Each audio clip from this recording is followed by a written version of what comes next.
અમદાવાદના ભાજપના ધારાસભ્ય સામે સ્થાનિકોએ ઠાલવ્યો રોષ। ઠક્કરબાપાનગર વિસ્તારના ધારાસભ્ય કંચનબેન રાદડિયા વિરુદ્ધ સ્થાનિક લોકોએ હાય હાયના નારા લગાવ્યા। રોડ, ડ્રેનેજ લાઇન અને વરસાદી પાણીની લાઇન નાખવા મુદ્દે સ્થાનિક લોકોએ હોબાળો મચાવ્યો અને આરોપ લગાવ્યો કે ધારાસભ્ય કંચનબેન રાદડિયા સહિત ભાજપ કોર્પોરેટર આ વિસ્તારમાં દેખાતા નથી। કંચનબેનના પતિને રજૂઆત કરીએ છીએ તો તેઓ મ્યુનિસિપલ કોર્પોરેશનની ઓફિસે જવાનું કહે છે।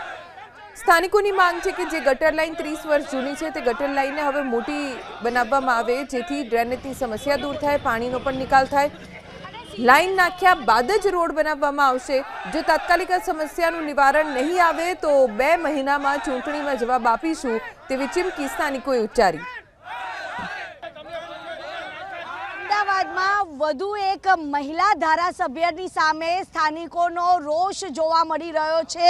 અત્યારે અમે લોકો આવી ગયા છે અમદાવાદના ઠક્કરબાપા નગરમાં અને અહીંયા આગળ સ્થાનિકોનો જે આક્રોશ છે તે એના માટે છે કે રોડ, ડ્રેનેજ લાઇન અને વરસાદી પાણીની લાઇન નાખવા મુદ્દે તમામ લોકો મહિલા ધારાસભ્ય કંચનબેનની સામે બાયો ચડાવી છે। આપની સાથે કેટલાક લોકો છે તેમની સાથે વાત કરીશું। કાકા, આખરે શા માટે ધારાસભ્યશ્રીની સામે બાયો ચડાવવાનો વારો આવ્યો? અરે આજે 15-20 વર્ષથી ગટર ઉભરાય છે, ઘરોમાં પાણી ભરાય છે। 25 ફેરી ધારાસભ્ય પાસે કંઈ જવાબ દેતા નથી। થઈ જશે કરે છે અને ઘરમાં ટીસન ચોમાસાનું પાણી ભરાય છે અને રોડ હાવ ખાડા છે। મારા મંદિર આગળ 10-25 ડોસીઓ આવે છે, ખાડા ન પૂર્યા। કાલ પૂરી દો કાર્યકર મેં જાતે ડામર લઈને થોડોક પૂર્યો। આટલો બધો એમનો ત્રાસ કોઈ જોવાય આવતા નથી। કહે છે કાલ થઈ જશે, પછી કોઈ વિકાસ જ નથી।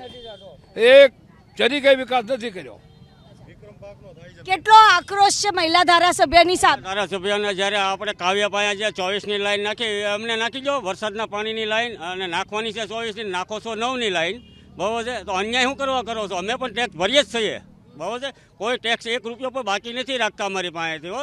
એ લોકોને કંઈ મફતમાં નહીં નાખી દીધી, બધાને નાખી દીધી છે લાઈન, બરાબર છે? જ્યાં 24ની લાઈન નાખવાની છે ત્યાં 9ની નાખે છે। તમારા ઘરના પૈસાને નાખવાની હોય તો ન નાખતા તમ તારે, અમારા પૈસાની તમારે લાઈન નખાવાની।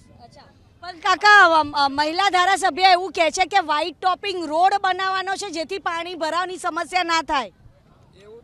એવું તો અમને કેટલાય વર્ષોથી કહે છે, બરાબર છે? 15 વર્ષથી કહે છે, કોઈ રોડ બોડ થતો નથી। શું કહો છો ભાઈ? આ કોઈ જાતનો વિકાસ જ નથી। આ રોડ ઉપર કોઈ જાતનો વિકાસ છે નહીં, ખાલી વાયદા કરે છે। વોટ ટાઈમે લોકો આવે છે, વોટ લઈ જાય છે, કોઈ જાતનો વિકાસ કરતા નહીં, ખાલી વાયદા કરીને જતા રહે છે। છોકરા સ્કૂલે જાય તો ટ્રાફિક તમે જોવો, માર્કેટનો બધો જોઈ તો ટ્રાફિક છે, ગટરો ખુલ્લી હોય છે। તમે ચોમાસાની અંદર ખાલી આ વિડીયો લઈને આવજો, તમે જોજો તમારી જાતે જ, એટલે અમારે ઇન્ટરવ્યુની જરૂર તમારે નહીં પડે। તમે લોકો ધારાસભ્યના ઘરે પણ ગયા હતા? હા, એને પણ ઘરે ગયા। આજે 15 વર્ષ થયા, કોઈ ધારાસભ્ય કે કોર્પોરેટરો અમારી રજૂઆત કોઈ સાંભળતું નથી અને બોલાવી તો કોઈ આવતા નથી। અને આવે તો કે આરસીસી રોડ બનાવવાનો છે, અમારે ગટર લાઈન નાની છે, ઢાળ છે આમ, અને બધો કાયદો છે પાણીનો અમારી બાજુ, એટલે ગટરો ઉભરાય છે, વરસાદી પાણી નીકળે છે। અને રોડ અમારે પહેલી માગણી કે ગટર લાઈન મોટી નાખ્યા પછી આરસીસી રોડ બનાવે અને વરસાદી પાણીનો નિકાલ કરે। કેટલી સોસાયટીના લોકો ભેગા થઈને અને લોકોએ પોતાનો આક્રોશ ઠેલવ્યો હતો? હવે આ રોડ ઉપર તો હું આજે સમજો ને 10-15 વર્ષથી છું। હવે આ લોકો આરસીસી રોડ બનાવવાની વાત કરે, બરાબર? 9ની લાઈન નાખે છે। હવે કાલ ઉડીને હવે જરૂર પડશે કે વધારે મોટી લાઈન જોઈએ છે તો કાલ ઉડીને ફરીવાર આરસીસીનો રોડ ખોદી અને ફરીવાર નવી લાઈન નાખશે। તો એના કરતાં બેટર છે કે અત્યારે જ આ જે 24ની મંજૂર થઈ છે કરો ને, કારણ કે આ નિકોલમાં કેપી રેસિડેન્સી પાસે આખો રોડ આરસીસીનો ખોદીને મૂકી દીધો। શું કામ? ગટરના ભૂંગળા મોટા નાખવા છે। આ લોકોને પછી જ યાદ આવે છે બધું। અને વિક્રમમાં તમે જુઓ દર 6 મહિને તો કંઈક ને કંઈક નવું કરીને બેચીએ, એટલે ન્યા પબ્લિક રહે છે, એના માટે અહીંયા કંઈ જોવાનું આવવાનું જરૂર નથી। એવું ત્યાં બધા મોટા માણસો રહે એનું વિચારવાનું। અહીંયા જે પબ્લિક હેરાન થાય છે, તમે વિચાર કરો, આ સામે મહિનાથી આવી રીતે બંધ કરીને બધું ઢગલો કરીને નીકળી ગયા છે, પણ કોણ કરવા આવવાનું એ કંઈ ખબર જ નથી પડતી એમ। અને હમણાં તમે સમજો બીએલઓના ફોર્મ ભરવાના તો ઘરે ઘરે આવીને કરી જાય કામ, અને આ તકલીફ છે તો અમારે ત્યાં આવવાનું।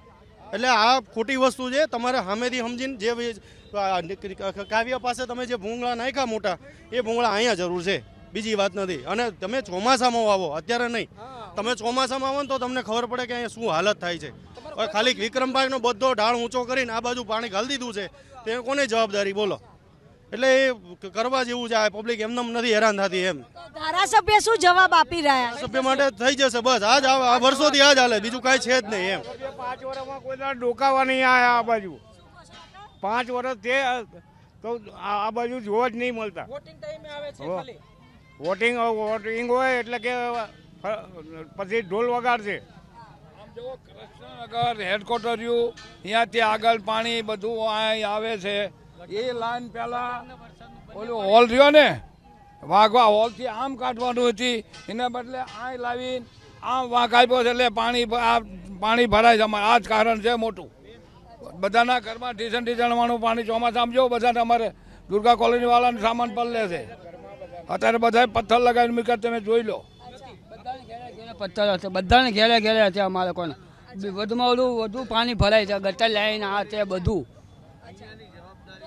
અનેક સમસ્યાઓ છે અહીંના સ્થાનિકોને. મોટી વસ્તુ એ છે કે અહીંયા જે આ રોડ છે ને એ રોડ આ લોકોએ નવો બનાવ્યો. શું કરવા?